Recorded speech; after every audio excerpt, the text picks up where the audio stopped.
Ito naman ang sasabihin ko. Walang magnanakaw na Duterte! Narinig niyo po yun? Ang tawag po sa kanya ay, Mga bobo! diba? Wala daw pong magnanakaw na Duterte. At nakakagulat po, no, yung kanyang explanation dito. Bakit magugulat? Kahit ako, nagulat ako eh. Kasi yung explanation niya, pang drama, diba? Maririnig niyo po dito, no? Ito'y nangyayari lang po sa pelikula. Diba? Hindi po ito nangyayari sa totoong buhay. Ito po, panoorin po natin panoorin po natin ang buo.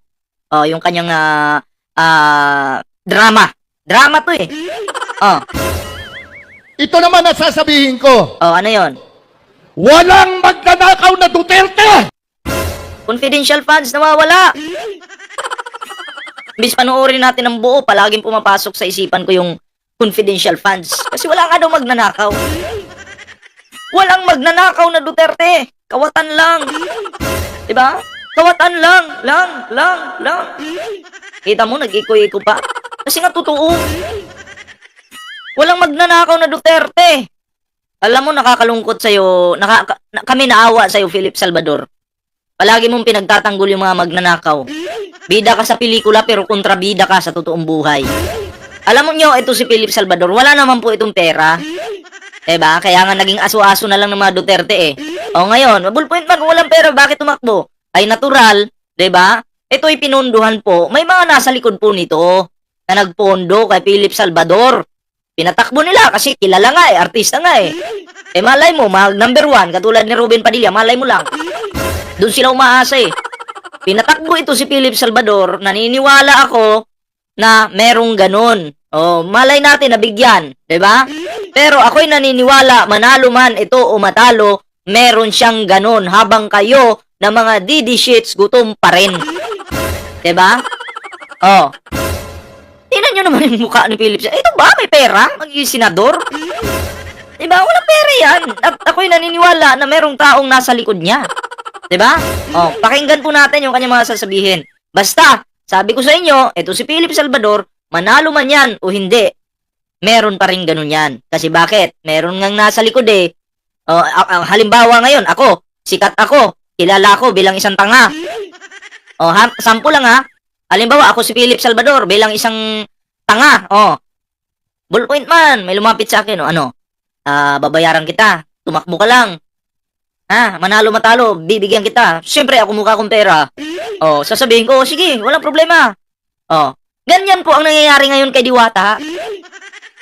Diba? Si Diwata, merong isang malaking negosyante na nasa likod niyan. Ganon din po, ito, si Philip Salvador. Hindi ko nga lang alam kung negosyante ba talaga yung nasa likod ni Philip Salvador or baka nagmamay-ari ng pulburon. Pinupunduhan ito. Diba? Ito po, panoorin po natin. Aba. Tingnan nyo, ginawa niyang pelikula,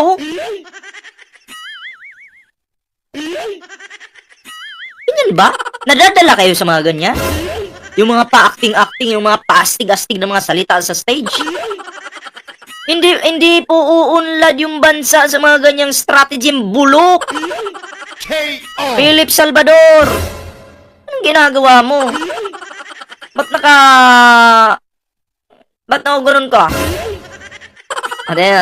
Panoorin nyo. Wala! Ito sabi nyo. Duterte! Walang magnanakaw na Duterte! Dinadaan kayo sa sa salita, yung paangas-angas na salita. Ito sa'yo.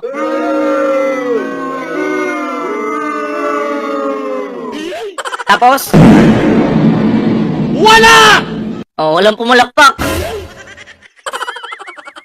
Sus, Ginoo. Ang sabi niya dito, maliwanag po ito Uulit-ulitin ko, wala daw pong magnanakaw ng mga Duterte. Pero anong sabi ni Digong? Ito po yon. Ito yung sabi ni Digong. Ganito po, kasinungaling si Philip Salvador. Sinungaling. Itong tao na to.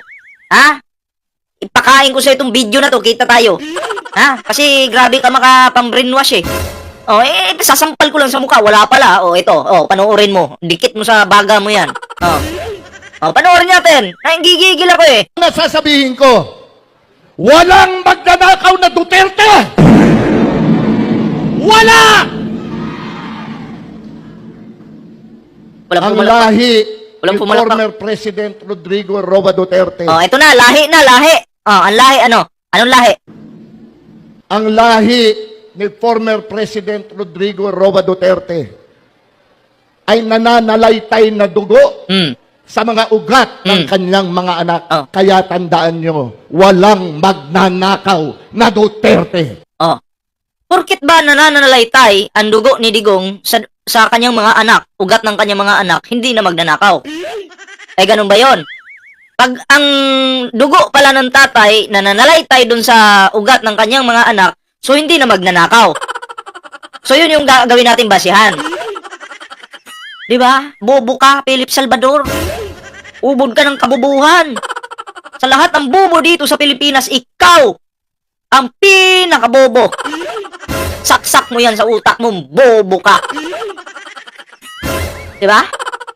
Porkit pala, halimbawa, sample ko lang, ako, si Ballpoint Man, isang kriminal na magnanakaw ng bilyon-bilyong salapi or budget. Ako si Ballpoint Man, tapos may anak ako. Eh, nananalaytay ngayon yung dugo ni Ballpoint Man dun sa anak ko. So, anong tawag sa akin? Hindi ako magnanakaw. Kasi nananalaytay yung dugo eh. Ni Ballpoint Man dun sa anak eh.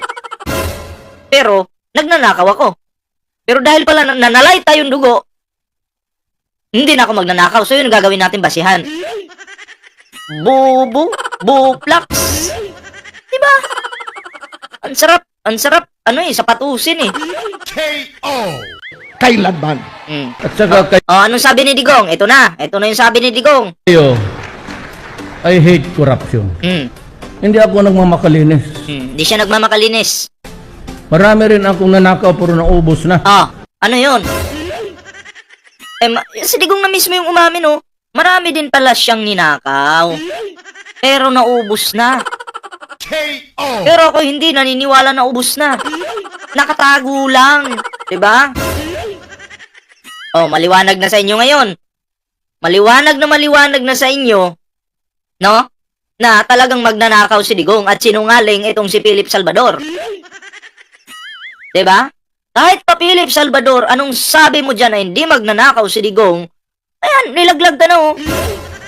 Ang problema kasi dito, ginagawang tanga ni Philip Salvador yung mga Pilipino.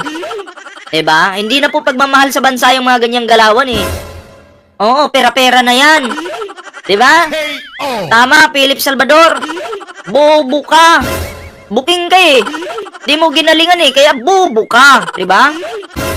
Ganun po yun. Nakakahiya itong mga artista na to na itong mga ganito may sariling interes eh. Diba? Wala naman talagang pagmamahal sa bansa to. Wala nga pagmamahal sa anak yan eh. Bansa pa kaya? Diba? Bakit? Mahal ba ni Philip Salvador yung anak niya?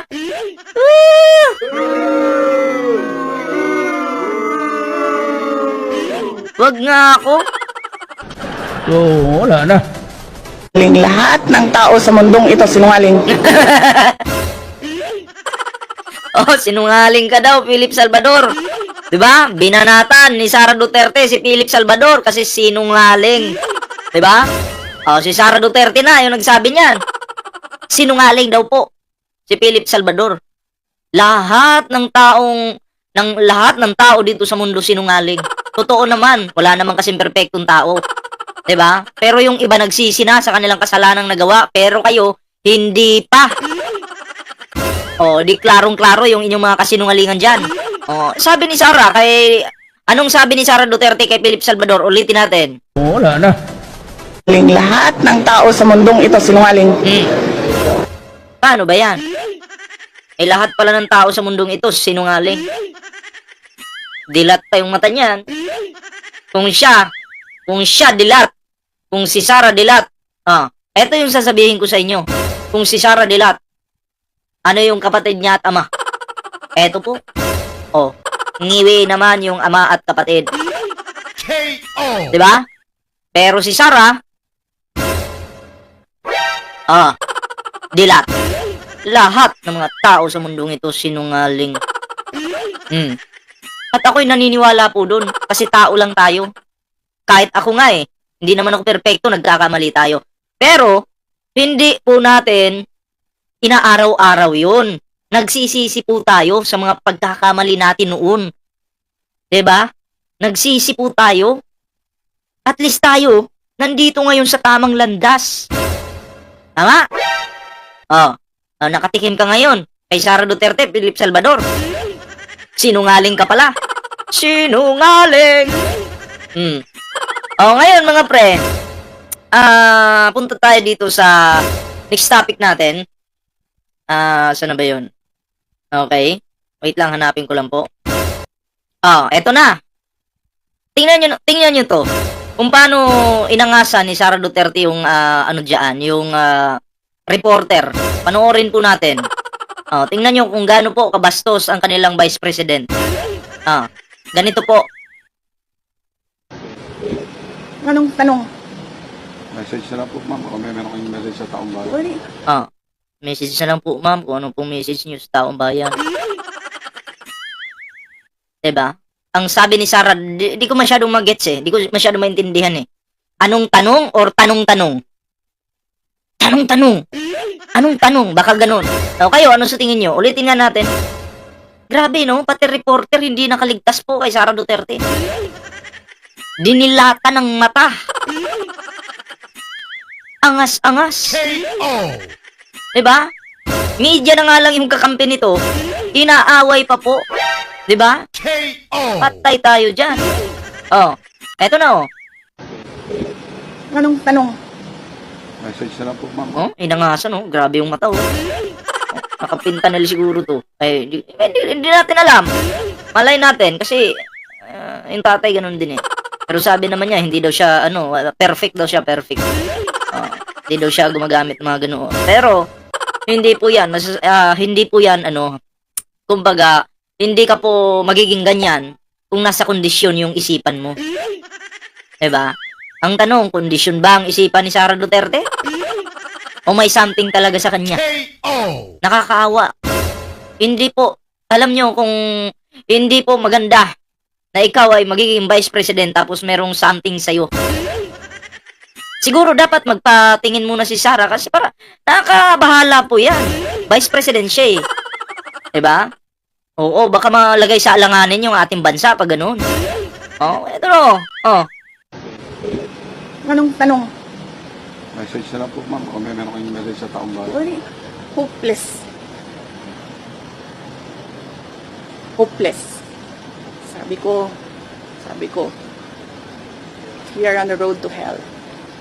Kayo ang mapupunta sa impyerno, Sara. Kasi alam mo naman kung ano yung ginawa mo sa mga Pilipino. Yung pamilya nyo, ang daming pinapatay. O bakit ko nasabing maraming pinapatay? Ang daming naglabasang mga witness dyan sa sa Senado, sa Kongreso. Okay lang sana kung isa lang. Ang dami Di ko na nga mabilang. Diba? So nakakaawa po ang ating Vice President. No?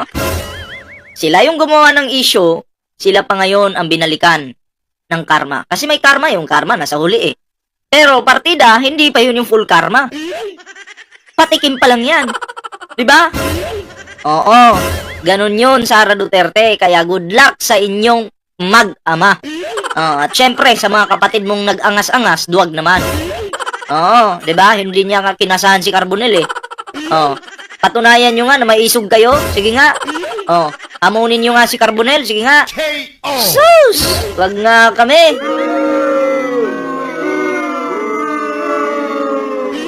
Diba? Alam nyo na ngayon kung gaano kabangag ang pamilyang Dutae. So, ayan lang po ang ating